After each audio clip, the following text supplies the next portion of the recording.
Assalamualaikum warahmatullahi wabarakatuh. Semoga semuanya sehat, lapang amal, juga bening hati. Di Sinem Talk Series edisi yang ke-26 ini, kita hadirkan seorang Kak Nabilah Nindita Putri Rusman, alumnus dari bidang komunikasi dari Universitas Indonesia dan juga University of Queensland. Kak Nabilah akan bercerita tentang sedikit banyak tentang komunikasi, kemudian bercerita tentang fitur-fitur yang ada di aplikasi sosial lain, dan juga Kak Nabila akan bercerita sedikit tentang harapan untuk melanjutkan S2-nya sebagai wujud bahwa ternyata pendidikan itu tidak berhenti ketika di bangku kuliah. Belajar itu dimanapun, kapanpun. Semoga cerita ini bermanfaat dan pastikan selalu terhubung dengan channel Al-Fatih Zimani sebagai bentuk dukungan akan cerita-cerita indah berlimpah kebaikan. Semoga bermanfaat. See you next. Assalamualaikum warahmatullahi wabarakatuh. Waalaikumsalam. Teman-teman, hari ini kita alhamdulillah berkesempatan untuk ngobrol sama Kak Nabila setelah sekian lama bikin janji. Dan akhirnya baru sekarang di antara kesibukannya Kak Nabila menyempatkan untuk ketemu teman-teman. Oke, selanjutnya mungkin Kak Nabila boleh perkenalan dulu ke teman-teman. Oke, halo semuanya. Nama aku Nabila Nindita Putri Rusman. Aku dulu SMP di Anissa, angkatan berapa ya? Angkatan 7 deh kalau nggak salah. ZPND Versa, ya, angkatan 7. Terus aku kebetulan lanjut ke lab school,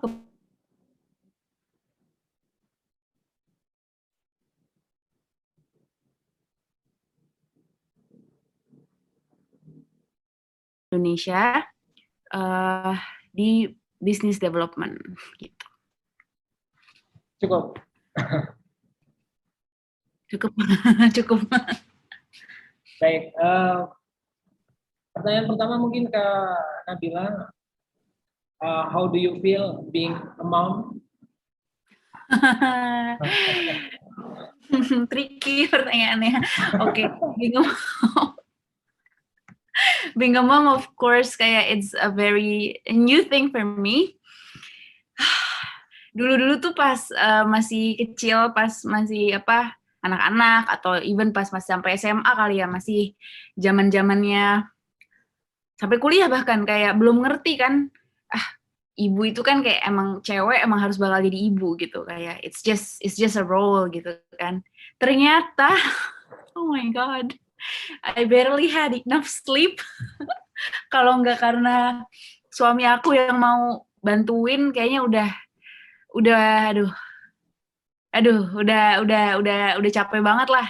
Tapi alhamdulillahnya kayak despite all of the struggles and everything, kayak I'm very grateful karena balik lagi itu kan kepercayaan dari Allah kan.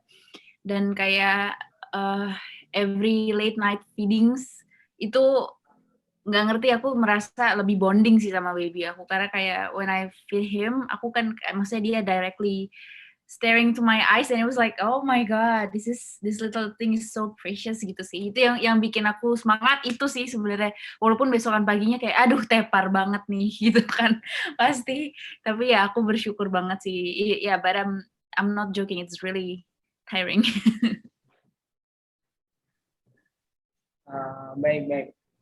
Hope will be the good son, good son ya. Sorry Pak, putus tadi. Oh putus, baik. Gue menjadi anak yang benar-benar menjadi kebanggaannya untuk orang tuanya ya. Amin. Ini mungkin apa namanya langsung beririsan dengan mungkin jadi seorang mom, jadi seorang bunda.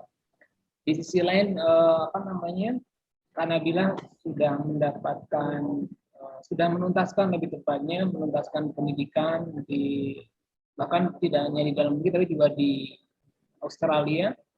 Satu sisi mendapatkan kesempatan belajar setinggi-tingginya, dan sisi lain kemudian mendapat kesempatan juga untuk mendampingi buah hati. Bagaimana pendapat Kak Nabila? gimana ya, kayak masih role yang cukup baru karena belum 2 bulan juga kan.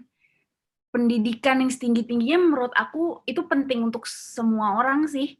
Kayak nggak hanya untuk gimana ya, kan di Indonesia tuh masih banyak stigma kalau misalnya ngapain sih ambis-ambis, ngapain sih pinter-pinter, itu aku sering banget dapat, apalagi pas SMP. Pasti kan Pak Awo juga tahu dulu aku ambis banget kan, dan sering banget dibilang ngapain sih ambis-ambis, nanti cewek juga akan jadi ibu juga gitu kan. Tapi bagi aku sendiri, ini bagi aku pribadi ya, mungkin orang lain punya pandangan yang berbeda, tapi bagi aku pribadi, bagi menjadi seorang, justru karena kita akan menjadi seorang ibu, itu penting banget buat kita sebagai perempuan tuh dapat pendidikan yang apa, setinggi-tingginya, dan kita bisa apa ya, trying to strive to be a better person, both secara profesional dan personal everyday. Karena menjadi ibu tuh nggak hanya mengandung dan melahirkan sih, menurut aku it's a long time, it's a very long process, dan kita akan menjalani itu sampai anaknya besar nanti gitu kan. Kita akan mendampingi dan membentuk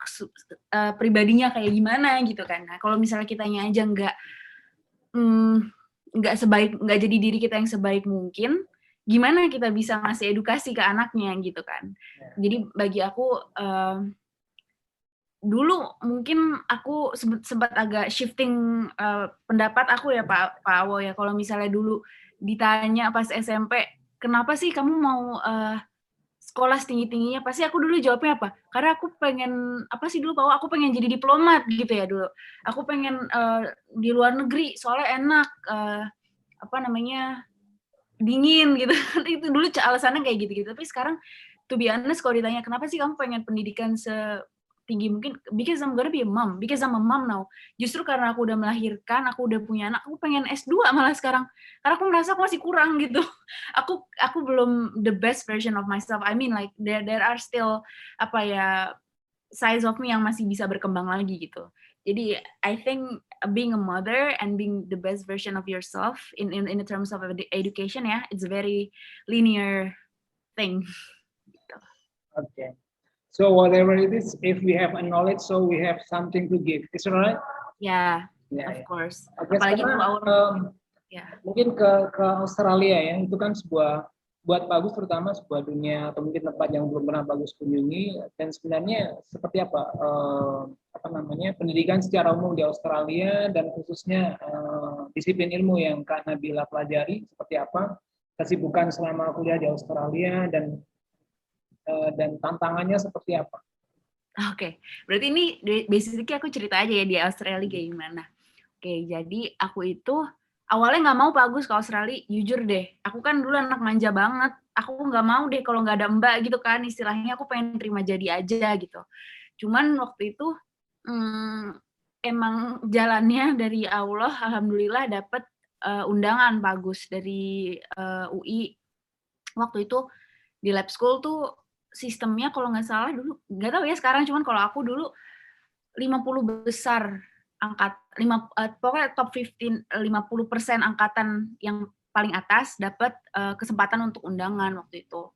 Terus aku waktu itu bener-bener nggak expect Bagus, karena sejujurnya teman-teman aku di SMA kayak jauh-jauh lebih bright gitu ya, aku bisa bilang kayak lebih, kalau aku dibilang ambis, ini jauh lebih ambis lagi gitu. Jadi aku bener-bener kayak kayaknya aku I don't stand any chance gitu. Cuman ya waktu itu keluarga aku ngomong, kayak kamu bagus dari komunikasi, kayak kamu bakal ini deh, bakal cocok deh di situ gitu. Terus guru BK aku sebenarnya mengarahkan aku ke ekonomi Bagus, karena sebenarnya kalau secara nilai itu lebih ke ekonomi gitu kan. Cuman waktu itu aku akhirnya research tentang komunikasi, wah kayaknya bagus nih, kayak seru nih gitu kan industrinya. Ya udah deh, aku apply coba di double degree gitu. Tapi kalau nggak keterima nggak apa-apa juga, soalnya waktu itu kebetulan sejujurnya aku bukan yang top 50 yang benar-benar atas banget gitu. Aku di tengah-tengah, aku masuk top 50 ranking, tapi aku di tengah gitu Bagus. Jadi kayak I have a chance, tapi nggak segede itu gitu. Aku cuma masukin aja, dan ternyata tiba-tiba alhamdulillah keterima kan. Nah keterima, senangnya karena wah keterima di UI, alhamdulillah. Tapi kayak ya harus ke luar negeri gimana gitu kan. Nah aku nggak sangka-sangka ternyata kesempatan aku ke luar negeri itu malah ngedevelop aku ya secara personal dan secara profesional yang tadi aku bilang. Selalu deh aku kayak sejak itu aku kayak aim myself untuk kayak develop secara personal wise dan professional wise karena ternyata itu beriringan banget. Kalau misalnya orang bilang itu beda, aku sejujurnya nggak merasa seperti itu gitu.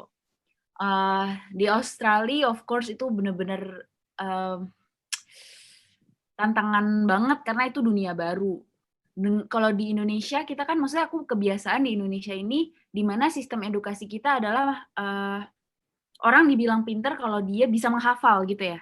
Secara gamblang kan kayak kita textbook banget gitu. Kita one of the 10 questions kamu bisa jawab berapa yang benar gitu. Kalau di Aussie aku bisa bilang lebih kayak one of the 10 apa jawaban kamu dan kenapa. Jadi lebih ke reasoning itu bikin kita berpikir secara kritis, tapi juga berbasis gitu. Bagi aku itu sesuatu hal yang sejujurnya ngebantu aku banget di ngejalanin pekerjaan yang sekarang aku jalanin gitu. Jadi nggak cuman misalnya aku punya pendapat tentang A atau B, ya kenapa? Kenapa kamu berpikir seperti itu?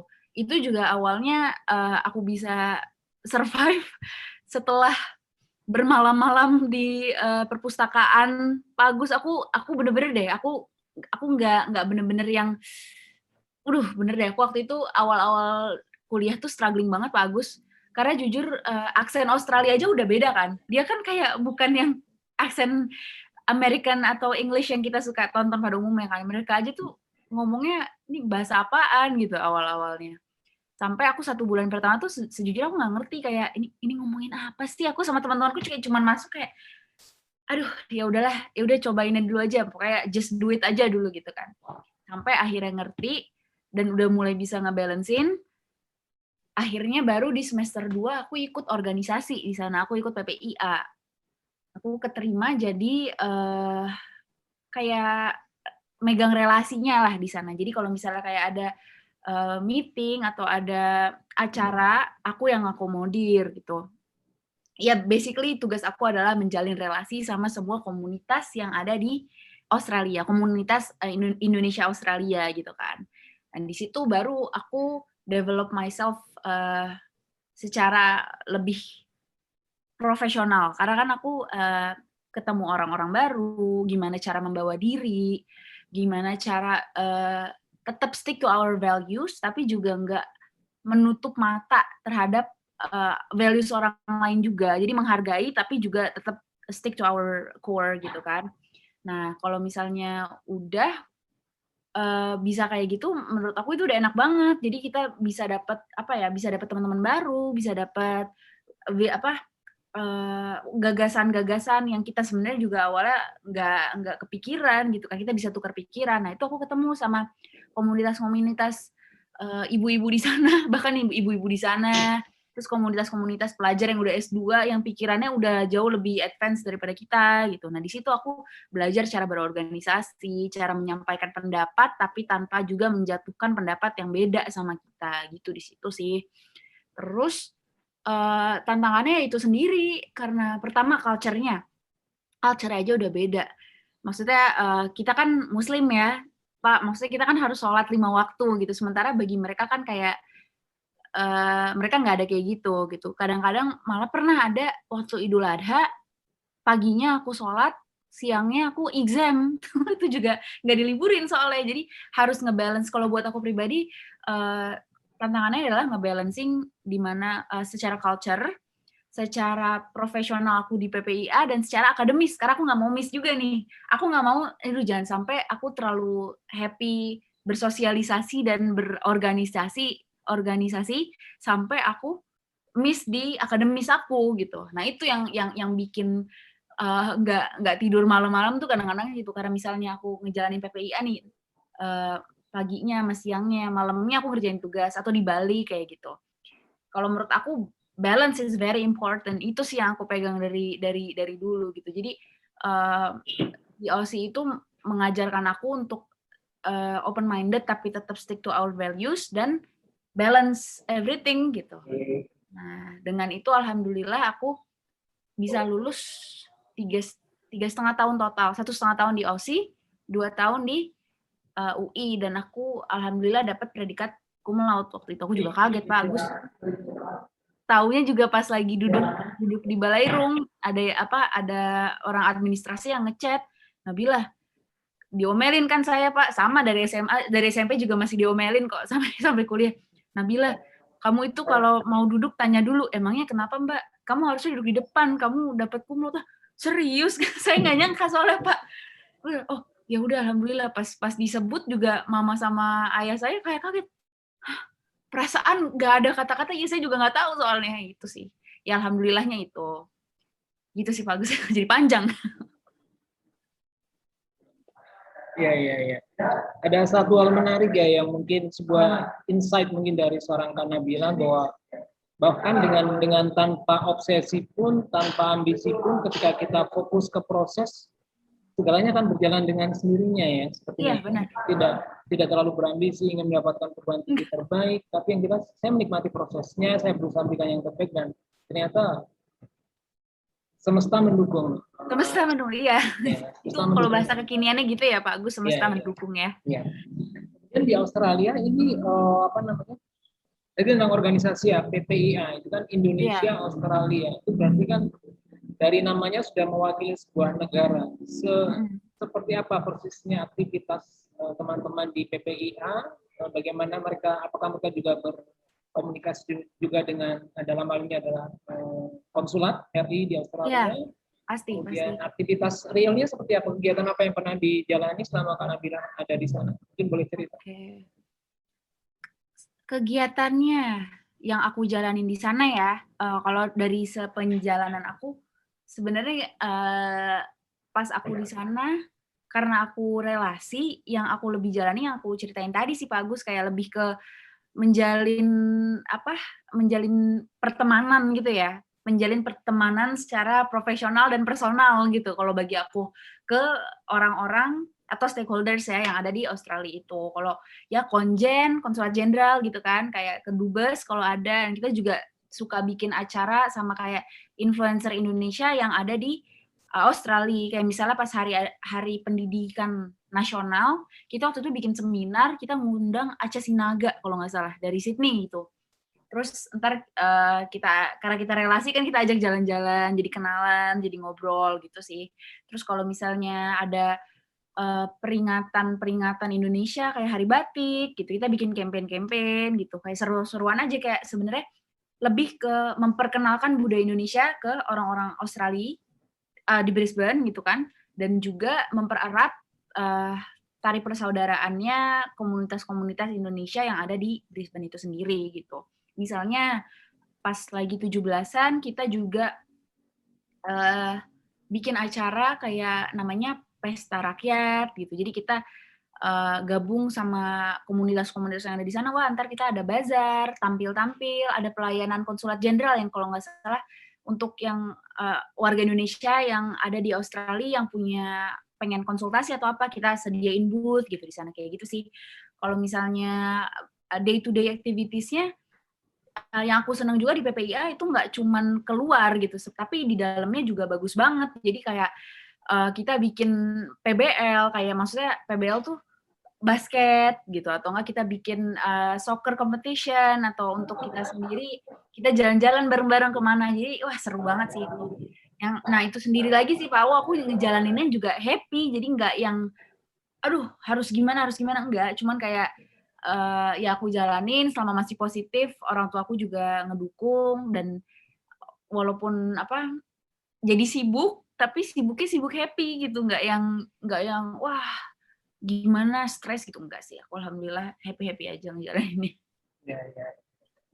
Kata kuncinya mungkin pertemanan tadi ya, pertemanan. Ini kita akan bahas dengan 2 subtopik nanti.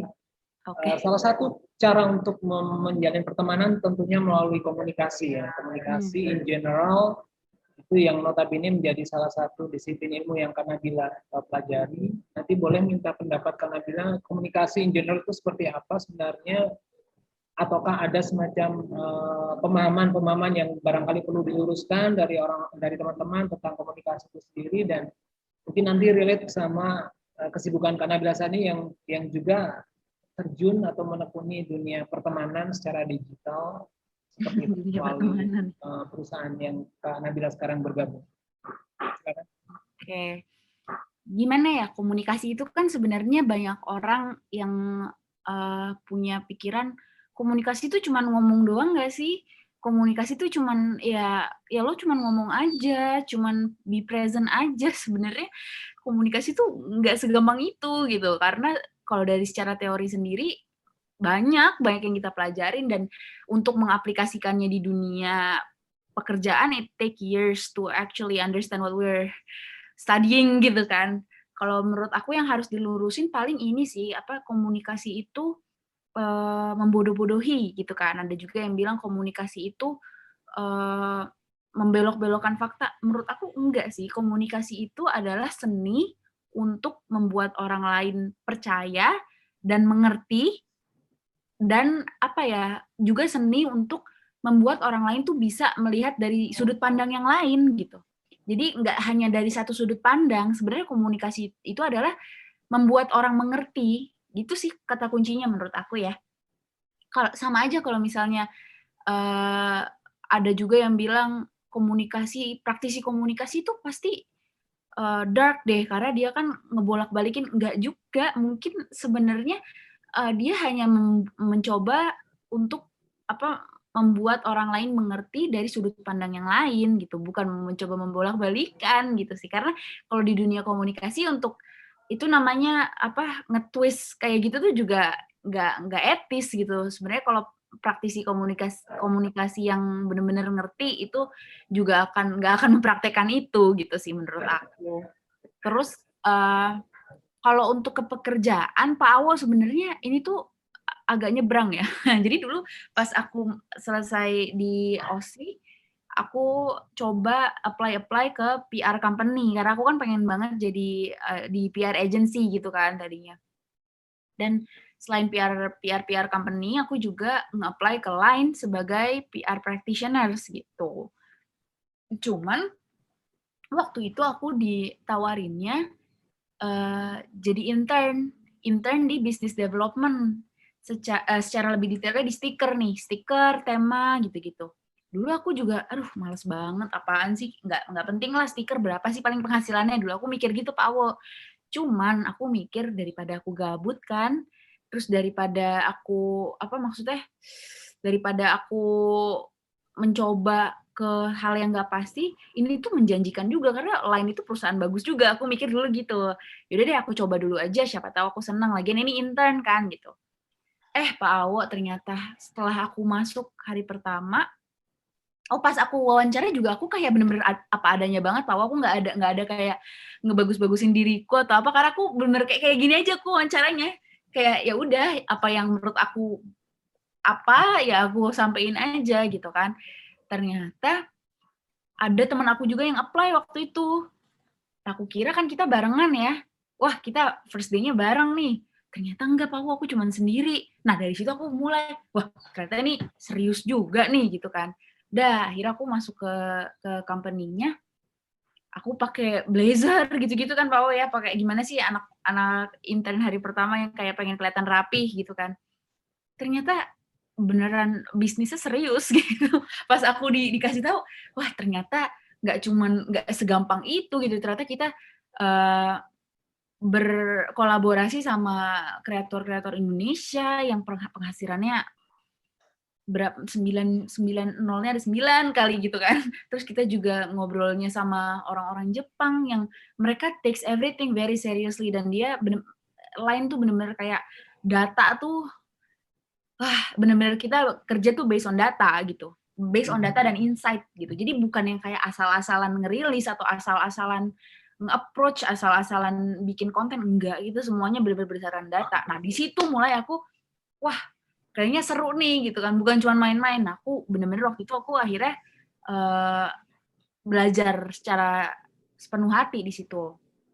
Nah setelah aku belajar intern 3 bulan, alhamdulillah aku juga dikasih privilege untuk ditarik langsung jadi karyawan tetap di Line waktu itu. Alhamdulillah banget, itu aku bener-bener waktu itu kaget banget, karena aku sempat udah di interview di Backcraft waktu itu Pak Awo. Dan di Backcraft aku udah dapat offer, tapi dapat offer dari Line duluan. Jadi aku ya udah aku ngambil Line gitu kan, karena yang aku cuma bener-bener mengalir aja Pak Awo, mana yang pertama nge-offer aku ambil gitu aja. Ternyata pas aku ngejalanin kerjaannya beneran, walaupun business development, aku tuh meng-apply ilmu aku sebagai praktisi komunikasi, karena aku berkomunikasi sama banyak banget pihak kan, untuk kayak bikin suatu deal gitu. Untuk rilis sesuatu tuh banyak banget Pak Awo prosesnya, dari awal kita ngelihat data sebelumnya, terus kita bikin dan ngobrol sama kreatornya, ke Jepang lagi, bolak-bolak back and forth sama Disney, sama Marvel, banyak banget lah. Dan selain itu juga aku belajar hal baru yang aku tadi bilang.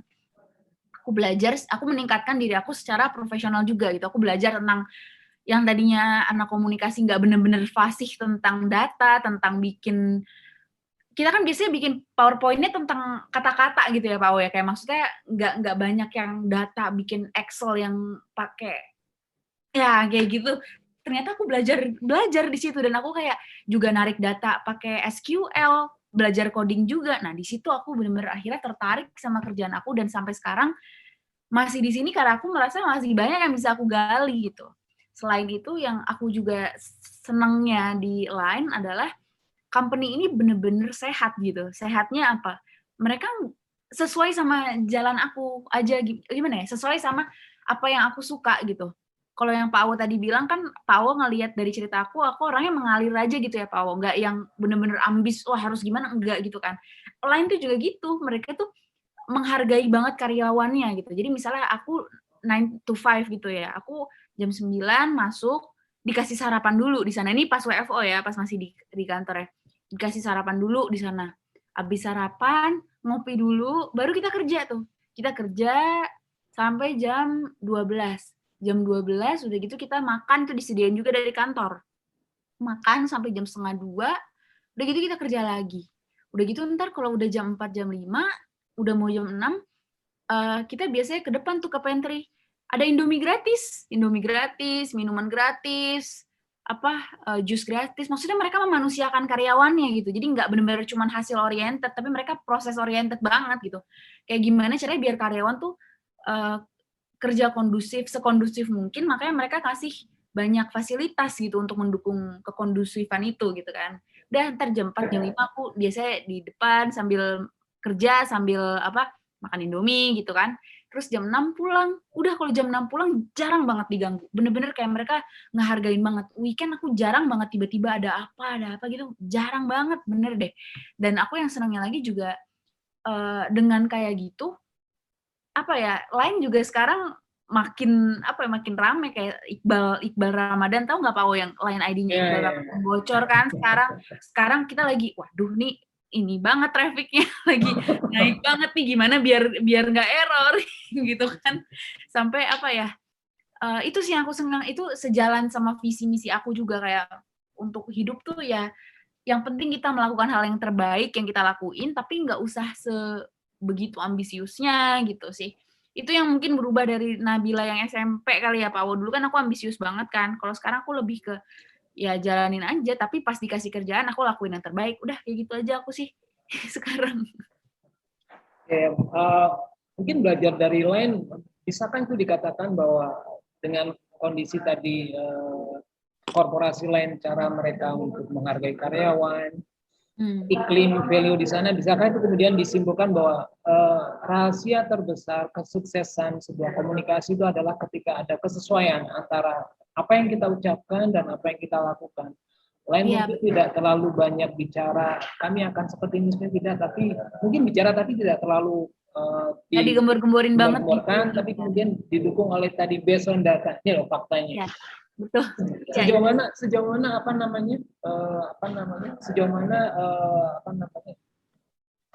peran identitas diri gitu ya, self identity.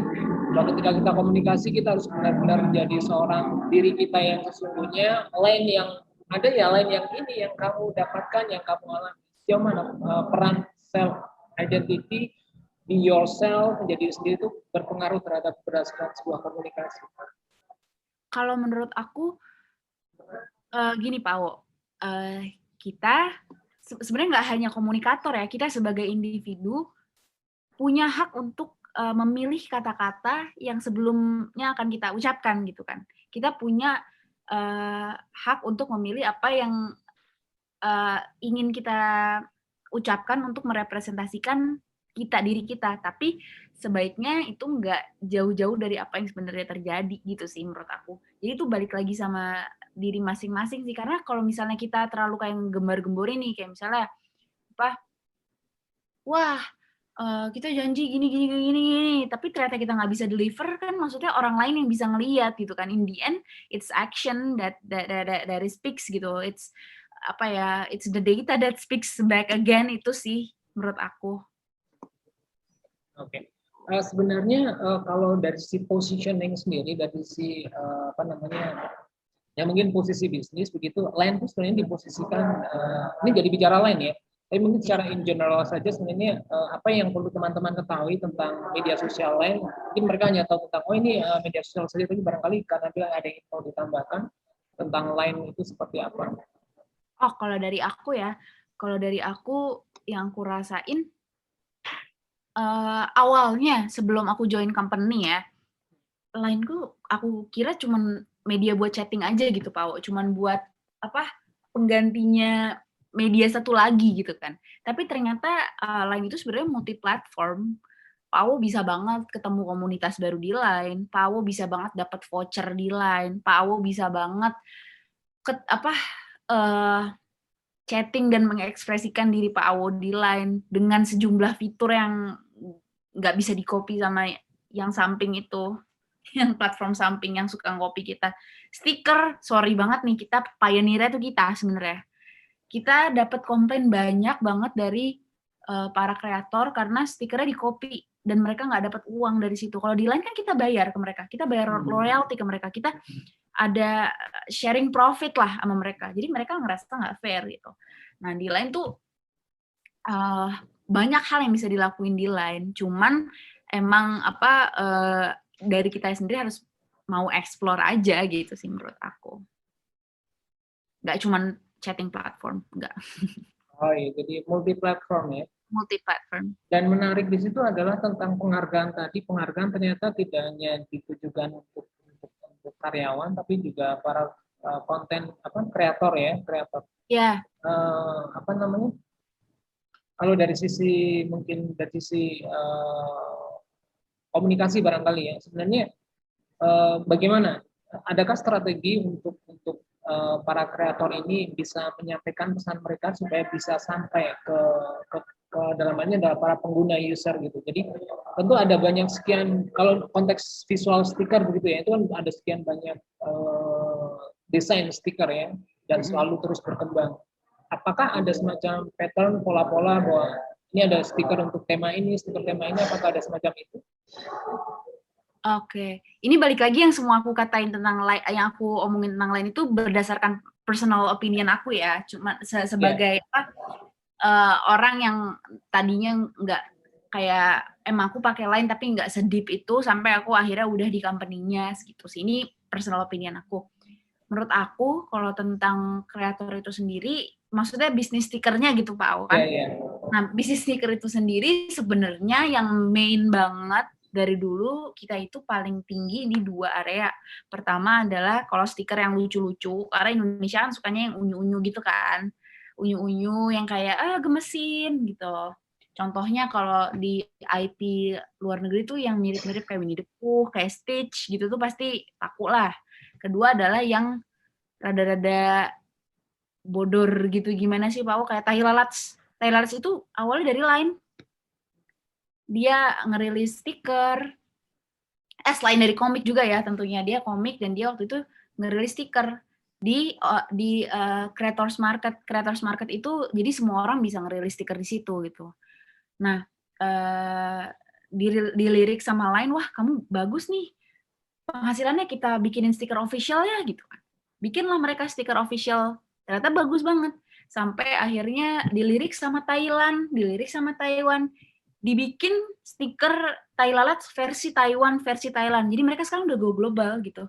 Sampai akhirnya sekarang mereka, kalau Pak Awo tahu, kolaborasi sama Coldplay kemarin kan, sama fans, udah sampai, wah udah hebat banget sih. Dan yang aku senangnya juga kreator-kreatornya tuh baik banget, kayak nggak tinggi hati gitu, kayak tetap aja seru-seruan juga kalau ketemu gitu sih yang aku seneng.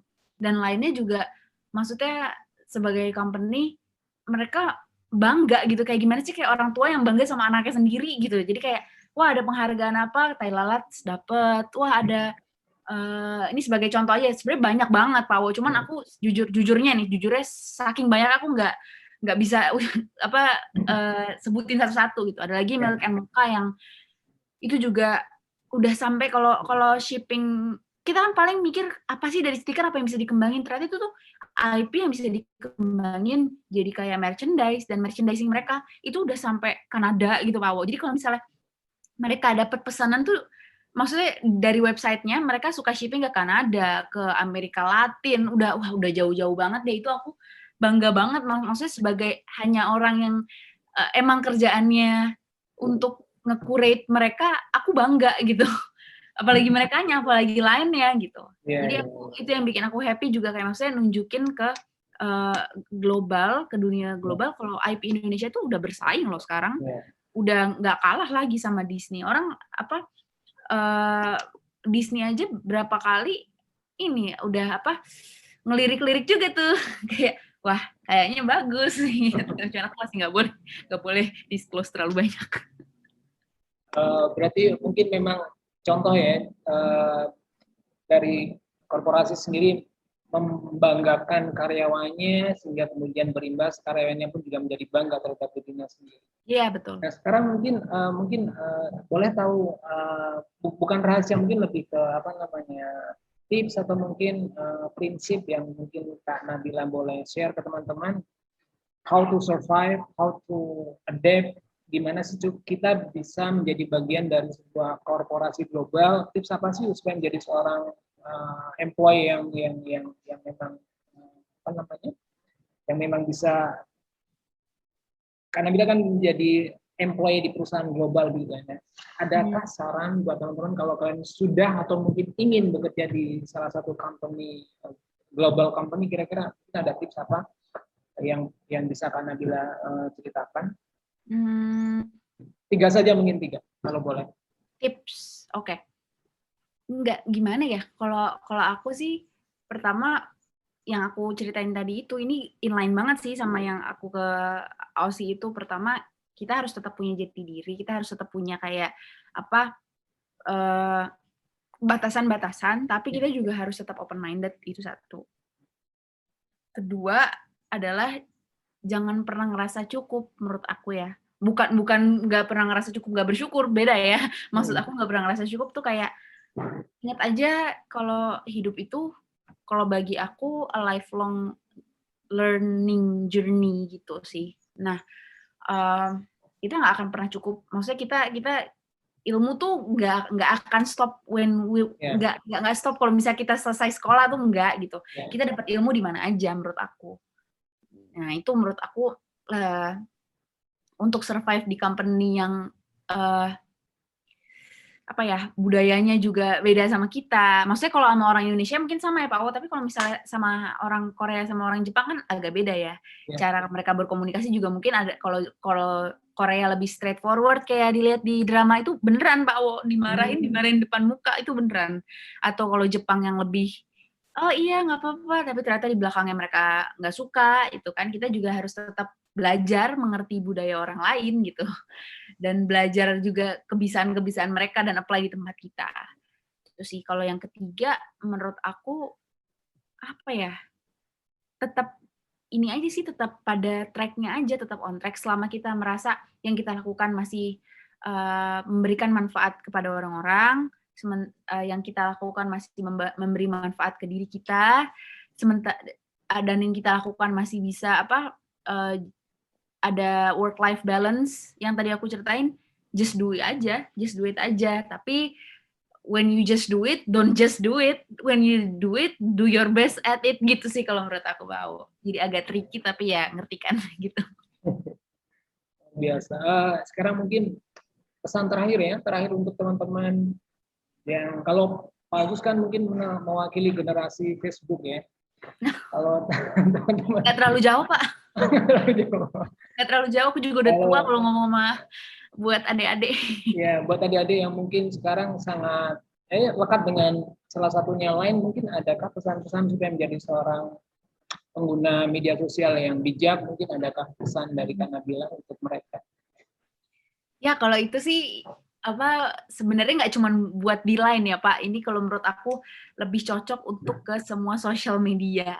Selama yang aku pelajarin ya, jejak rekam digital itu real dan itu nggak bisa terhapus.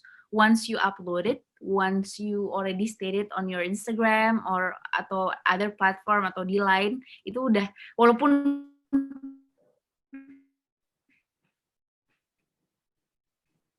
udah kayak delayed gitu, tapi orang tuh udah aja yang nge-screenshot. Be careful, be very careful. Kamu representasikan diri kamu di social media, even itu di second account. Percaya deh sama aku, metadata tuh ketahuan, guys. Bukan suatu hal yang kayak impossible untuk tahu first account kamu, walaupun kamu pakai second account gitu nggak sih? Jadi itu be very careful.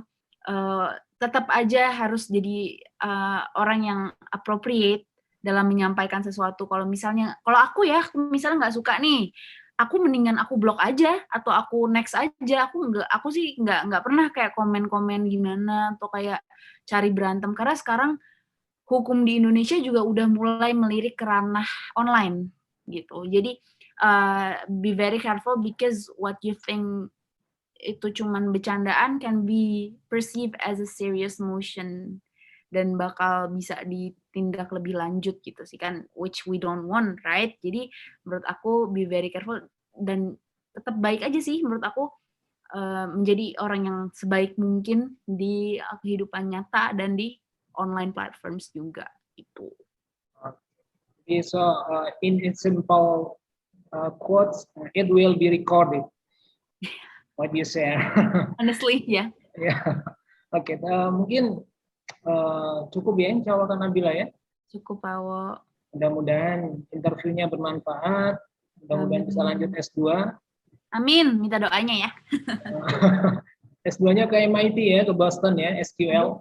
Amin. Kok tahu sih Pawo, aku emang ngincer itu. Emang ngincer itu, tapi kok kemarin aduh belum nyoba sih Pawo, udah takut duluan kemarin. Iya. Karena aku coba deh. Baik. Terima kasih banyak Kak Nabila. Salam buat adik kecil Kalandra ya. Ali Kalandra ya. Salam buat suami juga. Makasih Pak. Selalu sehat dan pandemi lekas kembali normal. Aduh amin. Senang sekali juga bisa ngobrol-ngobrol lagi kayak pas SMP dulu.